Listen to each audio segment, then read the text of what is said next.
ಎಲ್ರಿಗೂ ನಮಸ್ಕಾರ. ಕನ್ನಡದಲ್ಲಿ ಹೊಸಬರ ಸಿನಿಮಾಗಳನ್ನ ನಾವು ನೋಡ್ತಾ ಇಲ್ಲ ಅನ್ನೋ ಒಂದು ಮಾತಿದೆ. ನಿಜವಾಗ್ಲೂ ಹೌದಾ? ಅದನ್ನ ಟೆಸ್ಟ್ ಮಾಡ್ಬೇಕು. ಅದಕ್ಕೋಸ್ಕರ ಲೈಟ್ ಬುದ್ಧ ಫಿಲ್ಮ್ಸ್ ಇಂದ ನಾವು ತರ್ತಾ ಇದೀವಿ ನಮ್ಮ ಕನ್ನಡದ ಹೊಸಬರ ಸಿನಿಮಾ ಸೂಫ್ರಮ್ಸ್. ನಾರ್ಮಲಿ ಹೊಸಬರ ಸಿನಿಮಾನ ಯಾವ ರೀತಿ ಪ್ರಮೋಟ್ ಮಾಡ್ಬೋದು? ನಾರ್ಮಲಿ ಸೆಲೆಬ್ರಿಟಿ ಶೋಸ್ ಮಾಡ್ತೀವಿ, ಒಂದು 20 ಇಂಟರ್ವ್ಯೂಸ್, ಅದೇ ಅದ್ರಲ್ಲೆಲ್ಲ ನಿಮ್ಗೆ ನಂಬಿಕೆ ಹೋಗಿದೆ ಅಂತ ನಮ್ಗೆ ಗೊತ್ತಾಗಿದೆ. ಹಾಗಾಗಿ ಈ ಸತಿ ಪ್ರಾಮಾಣಿಕವಾಗಿ ಪ್ರಮೋಟ್ ಮಾಡ್ಬೇಕು. ಅದನ್ನ ಯಾರು ಮಾಡ್ತಾರೆ? ನೀವು ಮಾಡ್ಬೇಕು. ಜುಲೈ 25ನೇ ತಾರೀಕು ರಿಲೀಸ್ ಆಗ್ತಾ ಇರೋ ಸಿನಿಮಾಗೆ ಪೇಯ್ಡ್ ಪ್ರೀಮಿಯರ್ ಮಾಡ್ತಾ ಇದೆ. 21ನೇ ತಾರೀಕು ಮಂಗಳೂರು, 22ನೇ ತಾರೀಕು ಶಿವಮೊಗ್ಗ, 23ನೇ ತಾರೀಕು ಮೈಸೂರು, 24ನೇ ತಾರೀಕು ಬೆಂಗಳೂರು. ನೀವು ಸಿನಿಮಾ ನೋಡಿ ಬುಕ್ ಮೈ ಶೋ ಅಲ್ಲಿ ಆಲ್ರೆಡಿ ಓಪನ್ ಆಗಿರುವಂತಹ ಟಿಕೆಟ್ಸ್ ಗಳನ್ನ ಬುಕ್ ಮಾಡ್ಕೊಳ್ಳಿ. ಸಿನಿಮಾ ಸೂನಾ ಅಥವಾ ಸೋನಾ? ಸೂ ಅಂದ್ರೆ ಸೂಪರ್, ಸೋ ಅಂದ್ರೆ ಅಷ್ಟಕ್ಕಷ್ಟೇ ಅಂತ.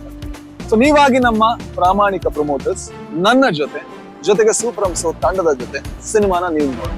ಸೂಫ್ರಮ್ಸ್ ಈಗ ನಿಮ್ಮ ಮುಂದೆ.